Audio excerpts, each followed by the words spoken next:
Serikali ya Syria imesema kuwa takriban wafungwa 120 wa kundi la Islamic State wametoroka kutoka gereza la Shadadi, huku ripoti tofauti kutoka tovuti ya Kikurdi na Ruda ikidai idadi waliotoroka ni takriban ya watu 1500. Taarifa hizi zinazokinzana zimeibua wasiwasi mkubwa kuhusu hali ya usalama kaskazini mashariki mwa nchi ya Syria.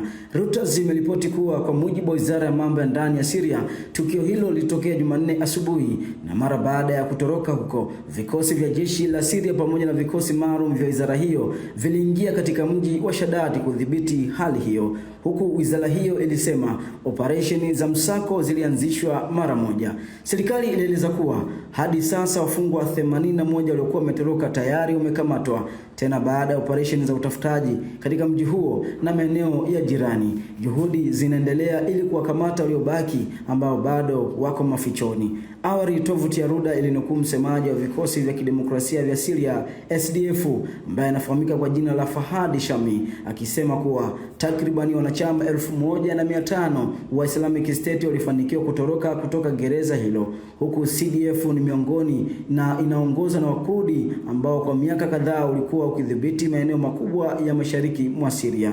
Kwa upande wake, jeshi la Syria lilitoa taarifa likisema kuwa idadi fulani ya wapiganaji wa Islamic State waliotoroka kutoka gereza hilo lilokuwa chini ya udhibiti wa CDF katika mji wa Shadadi.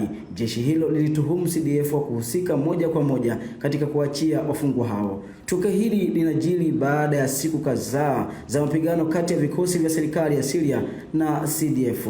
Mapigano hayo yaliyomalizika kwa makubaliano ambayo SDF ilikubali kujiondoa katika miji ya Raqqa na Deir ez-Zor.